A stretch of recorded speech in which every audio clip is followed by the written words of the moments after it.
In our Bible text today, we find Jesus and his disciples moving from town to village to village. He's preaching the good news of the kingdom of God, wanting people to put into practice the words that he's saying. And people are following him. The crowds are going big, bigger than people could expect. Jesus is adamant.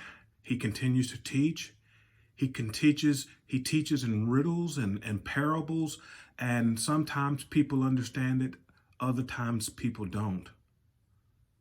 Nevertheless, he's so captivating. He's so awe-inspiring. He is so inspiring that people began to follow him. And as the crowds began to follow, there's a report that his mom and his brothers show up to see him outside. Jesus is so focused on preaching the good news of the kingdom of God and how people can put into practice what he's teaching, that not even his parent, his mom and his brother, can pull him away from what he's doing. Every day, the crowd grows. And so one day, perhaps a little exhausting from overexerting himself and teaching and explaining his parables to the people, doing healing and having people push in to ask him questions. One day, he pulls his disciples aside and decides to go onto the other side of the Lake of Galilee, the Sea of Galilee, the place where many of his disciples were expert fishermen. They knew this place. They knew the sea, and they were comfortable. And so, following Jesus' request, they got the boat, they got into the boat, and they set sail. No sooner than they began to sail across this 13-mile lake, Jesus falls asleep. Now, I can imagine that the disciples are probably minding their own business. Maybe they're talking, maybe they're engaged about what the parable meant that Jesus told on the other side of the shore, why Jesus wouldn't come out and talk to his mom or his brothers, what's going to happen once they get to the new side of the shore. Is it going to be much the same? Are there going to be more people there pressing in on Jesus, demanding of his time and their time? Before they could answer any of those questions, it happened. The once calm sea was transformed into a squall. The clear sky became dark, overcast with angry clouds. The winds began to blow and the calm sea began to get choppy, and whitecaps and waves began to toss the boat back and forward. These are expert fishermen. They've been in this situation before, but this time, it was different. The waters were so violent that the waters began to flood into the boat. And it was at that moment that panic set in. They feared for their lives. And all the while, Jesus is still asleep. And so they shake him as hard as they can. Master, Master, Master, don't you care about us? Don't you care that we are about to die? And I can imagine Jesus assessing the situation, rising up, and then the Bible tells us that he calmly speaks to the wind and to the waves. And just as fast as the storm started, it stopped. The winds died down. The sea began to get calm again. And he looked at them and said, "Where's your faith?" And so they puzzled to each other, who is this guy? Yeah, we know that he can give parables. We've even seen him do some magic tricks, some things that only God could do, but we've never ever seen anything like this. He talks to the water and he talks to the wind and they obey him. Jesus is asleep in the midst of a storm. I don't know about you, but there are some troubling parts of this text and there are some comforting parts of the text. The troubling parts of the text are what sticks out to me first. Knowing that if I were in the boat, this is what I would feel. I'm in danger. I'm about to drown out in the middle of a lake.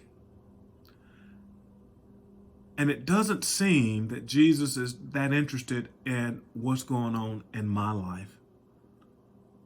Maybe you have had that same experience. Maybe you're experiencing something now where you're struggling and for the life of you, you can't figure out why God is silent.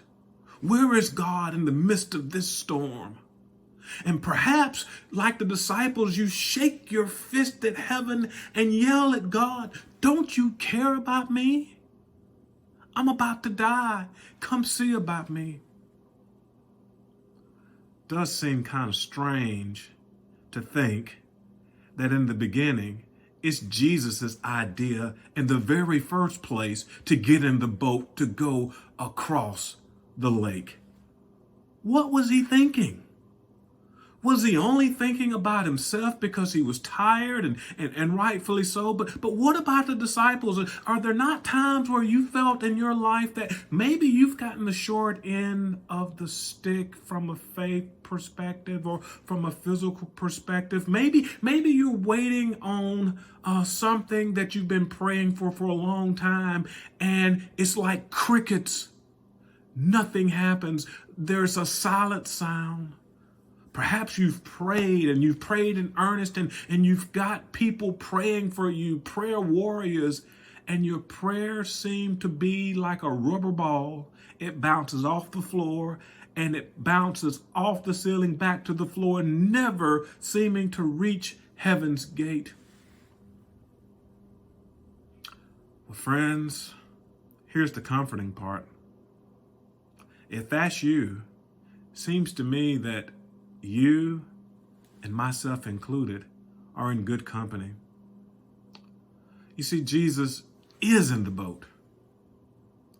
Is Jesus in your boat? Is Jesus asleep in your boat? The fact that Jesus tells them to go across the lake suggests to me that he knows and that he's in control, and that for whatever reason, the disciples must go through the lake, must go through the choppiness and the disorder of chaos, where the sunny skies turn dark and gray, where angry clouds show up suddenly, and tranquil water and still waters that run deep begin to toss and turn our lives. I take good hope in knowing that Jesus is still in the boat. And so, friends, like you, I've shaken my fist at God before saying, "Don't you care about me?" And all along, I focused on the wrong thing. It's so easy to get focused and get distracted by the storms and forget that Jesus is in the boat.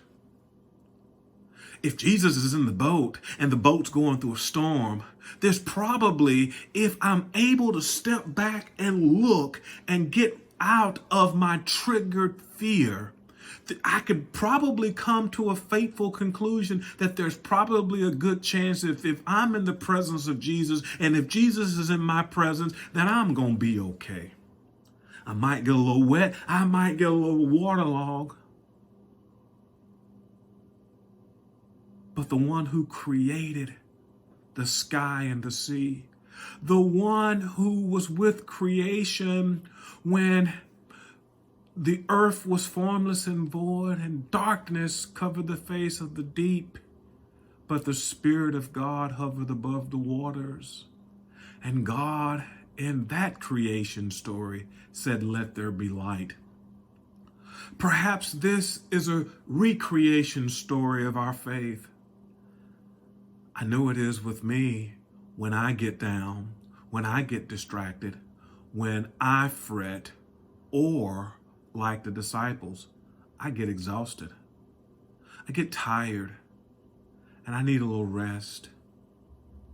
Know that in your most difficult days, when the storm clouds rage, Jesus is the one who's in your boat. Maybe he's asleep, but he's still in your boat. And I would rather have a sleeping Jesus in my boat than to be on a large cruise ship out in the middle of the ocean with all the amenities, particularly when the sea gets rough. What about you, friends? I've struggled with where my faith is on time. And I'm glad to know that even when I struggle, Jesus is still in my boat. And you don't have to be a fisherman to know this. You don't have to own a literal boat. The boat can be your life. And if Jesus is anywhere in your life, maybe you've grown away from Jesus. Maybe at one time you were really close to Jesus, but today you feel like he's miles away. Perhaps that's what it feels like for Jesus to be asleep, because he's never far from us. Will you call out to Jesus? Will you trust Jesus when things get out of hand? When your boat begins to shake, when it feels like you're ready to sink and drown, can you call out to the one who has the ability to speak peace in your life, to say, winds calm down, waves stop? Those who have ears, let them hear.